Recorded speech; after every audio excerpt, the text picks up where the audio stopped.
ఇద్దరు యజమానులు. మంగాపురంలో మల్లి అందరికీ తలలో నాలుకలా మెలుగుతూ ఊళ్ళో వారందరి పనులు చేసేవాడు. ఎవరేది ఇస్తే అదే పుచ్చుకునేవాడు. ఇల్లిల్లు తిరిగే కంటే ఒక్కచోటే పని చేసుకుంటే మంచిదని పెద్దలు సలహా ఇవ్వడంతో సంపన్నుడైన భూపాలుడింట్లో పనికి కుదిరాడు. తిండి పెడుతూ, పండక్కి బట్టలు కుట్టిస్తూ పనులు చేయించేవాడు భూపాలుడు. నెమ్మదస్తుడైన మళ్ళీ చెప్పిన పనంతా చేసేవాడు. కొన్నాళ్ళకి మంగతో పెళ్ళయింది మల్లికి. సంసారంలో దిగాక ఇంటి ఖర్చుల కోసం నెల జీతం అడిగాడు మళ్ళీ. అలాగే అని చెప్పి ఎంతో కొంత ముట్ట చెప్పేవాడు భూపాలుడు. ఆ జీతం ఎటూ చాలడం లేదనుకున్నారు మంగ మల్లి. కొన్నాళ్ళకి ఇద్దరు పిల్లలు పుట్టారు వారికి. ఖర్చులు పెరిగాయి, కానీ జీతం చాలడం లేదు. ఇంట్లో ఎదుగుతున్న పిల్లలను చూస్తుంటే గుండెల్లో గుబులు కలిగేది మల్లికి. అది కనిపెట్టింది మంగ. రోజంతా ఒక్క దగ్గరే పనిచేసే బదులు ఒక్క పూట వెళ్ళి రెండో పూట ఇంకెక్కడైనా పని చేసుకుంటే ఎక్కువ డబ్బులైనా వస్తాయని అంది. భార్య సలహా నచ్చింది మల్లికి. ఉదయం పూట భూపాలుడింట్లో చేసిన తర్వాత మధ్యాహ్నం మరో చోట చేయాలనుకున్నాడు. ఉన్న ఊళ్ళో అయితే భూపాలుడికి తెలిసే అవకాశం ఉందని దగ్గరలోని ఊళ్ళో పెద్ద రైతు మంగయ్యని కలిశాడు మల్లి. మల్లికి పని ఇవ్వడమే కాకుండా కొంత జీతం కూడా ఇస్తానన్నాడు మంగయ్య. ఒకరి గురించి రెండో దగ్గర తెలియకుండా జాగ్రత్త పడ్డాడు మల్లి.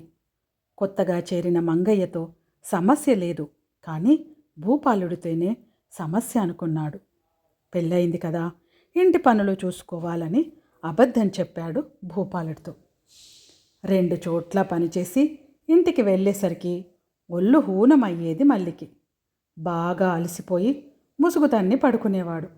కుటుంబంతో గడిపిందే లేదు. అయితే మునుపటి కంటే ఎక్కువ డబ్బు వస్తుందని కొంతలో కొంత సంతోషం మాత్రం మిగిలేది. ఒకసారి భూపాలుడి పెద్ద కొడుక్కి పెళ్లి సంబంధం వచ్చింది. ఉదయానికి వస్తామని చెప్పి వాళ్ళు మధ్యాహ్నానికి వచ్చారు. వాళ్ళు వెళ్ళే వరకు ఉండమని మల్లిని బ్రతిమిలాడాడు భూపాలుడు. ఆయన మాట కాదనలేక పనులన్నీ అయ్యే వరకు ఉన్నాడు మల్లి. భూపాలుడింటికి వచ్చిన చుట్టాలు సాయంత్రం వెళ్ళిపోయిన తర్వాత మంగయ్య ఇంటికి వెళ్ళాడు మల్లి. అవతల మధ్యాహ్నం నుండి మల్లి కోసం చూస్తున్నాడు మంగయ్య. గేదెకు జబ్బు చేసినందున వైద్యం చేయించడానికి పశువైద్యుడి దగ్గరకు మల్లిని పంపాలని చూస్తుంటే ఆలస్యంగా వెళ్ళాడు మల్లి. చూసి చూసి విసిగిపోయి మరొకరిని పశువైద్యుడి దగ్గరకు పంపాడు మంగయ్య. ఆలస్యం చేసినందుకు మల్లిని తిట్టాడు మంగయ్య. తన భార్యకు బాగోలేనందున ఆలస్యమైందని అబద్ధం చెప్పాడు మల్లి. కానీ మంగయ్య సహించలేదు. ఇంకోసారి కూతురు పెళ్లికి నగలు కొనడానికి పట్నం వెళుతున్నానని తోడుగా రమ్మని మల్లిని పిలిచాడు మంగయ్య. అతన్ని అనుసరించాడు మల్లి. అయితే పట్నంలో పనయ్యేసరికి చీకటి పడింది. రాత్రి ప్రయాణం ప్రమాదమని అక్కడే ఉండాల్సి వచ్చింది. చీకటినే బయలుదేరి ఇంటికి చేరారు. మంగయ్యను వదిలేసి భూపాలుడింటికి వెళ్ళాడు మల్లి. మల్లి కోసం చూస్తున్నారు భూపాలుడింట్లో. భూపాలుడు చిన్న కొడుకి చదువుల కోసం పట్టణం పంపుతున్నారు. సామాన్లను అతడి పెట్టెను మొయ్యడానికి పట్టణంలో దిగపెట్టి రావడానికి మల్లిని వెళ్ళమన్నాడు భూపాలుడు. కుదరదని చెప్పలేక కోపంగా చూస్తున్న భూపాలుడి కుటుంబ సభ్యుల చూపులు తప్పించుకోవడానికి పెట్టెను తల మీద పెట్టుకొని బయలుదేరాడు మల్లి. తిరిగి వచ్చేసరికి రాత్రయ్యింది. మరి మంగయ్య ఇంటికి వెళ్ళలేదు ఆ రోజు. తర్వాత రోజు మంగయ్య బాగా విసుక్కున్నాడు మల్లి మీద. చెప్పిన పనంతా చేస్తున్నా మాట పడాల్సి వస్తుందని, తిట్లు తగులుతున్నాయని బాధపడ్డాడు మల్లి. అలా చాలాసార్లు జరిగింది. పనుల్ని నిర్లక్ష్యం చేయడం తెలియని మల్లి ఆలస్యంగా రావడంతో కారణం ఉంటుందని అనుమానించాడు భూపాలుడు. ఒక పనివాణ్ణి మల్లి వెనుక వెళ్ళి చూడమన్నాడు. వాడు మల్లిని కనిపెట్టి జరుగుతున్నదంతా చెప్పాడు. భూపాలుడు మల్లి కనబడ్డప్పుడు 2 చోట్ల ఎందుకు చేస్తున్నావని అడిగాడు. భూపాలుడికి తెలిసినందుకు ముందు ఆశ్చర్యపోయాడు మల్లి.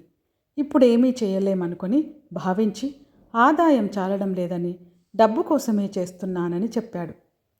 వాళ్ళకి మా ఇంట్లో పనిచేస్తున్న విషయం తెలుసా అని అడిగాడు భూపాలుడు.